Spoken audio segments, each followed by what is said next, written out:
आज আমরা বানাবো গন্ধরাজ চিকেন। কিভাবে খুব সহজে কম টাইমের মধ্যে খুব টেস্টি একটা নতুন ধরনের চিকেনের রেসিপি আপনাদের সাথে শেয়ার করছি, সেটা আপনারা একটু দেখে নিন। আর কেমন লাগলো আমাকে কমেন্টে জানাতে কিন্তু ভুলবেন না, আর পাশে থাকা বেল আইকনটা প্রেস করতেও কিন্তু ভুলবেন না। চলুন তাহলে দেখে নিই কি কি লাগছে। এখানে চিকেন নিয়েছি 300 গ্রামের মতো, সাথে লেবুর রস নিয়েছি, গন্ধরাজ লেবু কেটে রেখেছি, সাথে গন্ধরাজ লেবুর পাতা, টক দই, গরম মশলা, কাঁচা লঙ্কা, ধনে গুঁড়ো, চিনি, আদা রসুনের পেস্ট, পেঁয়াজের পেস্ট আর নুন, হলুদ। সাথে ফোড়ন নিয়েছি, ফোড়নের মধ্যে এখানে এলাচ, দারুচিনি, তেজপাতা আর গোলমরিচ নিয়েছি। চলুন তাহলে কিভাবে ম্যারিনেট করছি দেখে নিই। প্রথমে চিকেনটা নেব এবং চিকেনে 2 টেবিল স্পুনের মতো এখানে আমি পেঁয়াজের পেস্টটা দিয়ে দেব। সাথে বেশ কিছুটা পরিমাণে টক দই দেব। এবার এতে আদা বাটা কিছুটা দেব এবং রসুন বাটা কিছুটা দেব, সাথে পুরো লেবুর রসটা দিয়ে দেব। দিয়ে আর যে চিনিটা রেডি করে রেখেছিলাম চিনিটা পুরোটা দিয়ে দেব।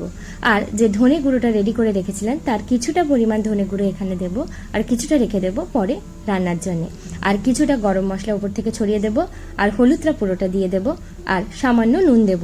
নুনটা পরে আপনারা দিতে পারেন, আমি দিলাম সাথে, যাতে একটু মাংসটা থেকে জলটা বেরিয়ে যায়। আর সাথে একটু গোলমরিচের গুঁড়ো দিলাম, দিয়ে ভালো করে ম্যারিনেট করে 10 থেকে 15 মিনিটের জন্য রেখে দেবো। আপনারা চাইলে আধ ঘন্টার উপরেও রাখতে পারেন। তারপর কড়াইটা বসিয়ে সাদা তেল দিয়ে ফোড়নগুলো দিয়ে দেবো। ফোড়নটা একটু ভাজা ভাজা হওয়ার পর পেঁয়াজ বাটাটা দিয়ে দেবো। পেঁয়াজ বাটাটা দিয়ে বেশ কিছুক্ষণের জন্য মশলাটাকে কষিয়ে নেব। বেশ কিছুক্ষণ কষিয়ে নেওয়ার পর এখানে যে আদা বাটাটা রেখে দিয়েছিলাম সেটা এবং রসুন বাটাটা দিয়ে দেব। দিয়ে ভালো করে মশলাটাকে কষিয়ে নেব এবং এরই মাঝে যে কাঁচা লঙ্কাটা কেটে রেখেছিলাম কাঁচা লঙ্কাটা দিয়ে দেব। আপনারা চাইলে শুকনো লঙ্কাও দিতে পারেন, এখানে আমি 2টো কাঁচা লঙ্কা দিয়েছি। দিয়ে ভালো করে কষিয়ে নেওয়ার পর যে ধনে গুঁড়োটা আগে থেকে রেখে দিয়েছিলাম সেটা দিয়ে দেব এবং পরিমাণ মতো নুন দেব। নুনটা একটু ভেবেচিন্তে দিতে হবে, কারণ আমরা আগেও নুন দিয়েছি। এরপর পরিমাণ মতো গরম মশলা দিয়ে দেব। গরম মশলাটা দিয়ে বেশ কিছুক্ষণের জন্য মশলাটাকে কষিয়ে নেব। যখন মশলাটা থেকে তেল ছেড়ে আসবে তখন আগে থেকে ম্যারিনেট করে রাখা চিকেনটা দিয়ে দেব।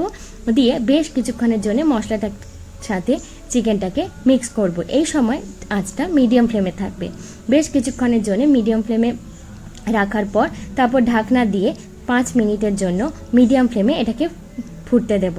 তারপর ঢাকনা খোলার পর দেখব বেশ কিছুটা তেল ছেড়ে আসবে চিকেনের গা থেকে। যখন চিকেনের গা থেকে তেলটা ছেড়ে আসবে তখন পরিমাণ মতো জল দিয়ে দেব। এখানে আপনারা আপনাদের পরিমাণ মতো জলটা দেবেন। ভালো করে জলটা দেওয়ার পর ঢাকনা দিয়ে 10 থেকে 15 মিনিটের জন্য মিডিয়াম ফ্লেমে এটাকে ফুটতে দেব।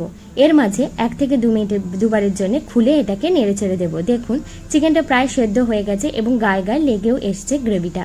এরপর ওপর থেকে যে গন্ধরাজ লেবুর পাতাটা রেখেছিলাম পাতাটাকে ভালো করে কেটে এর ওপর ছড়িয়ে দেব এবং যে লেবুগুলো স্লাইস করে রেখেছিলাম ওগুলো দিয়ে দেব। দিয়ে ঢাকনা দিয়ে লো ফ্লেমে 5 মিনিটের জন্য এটাকে ফুটতে দেব।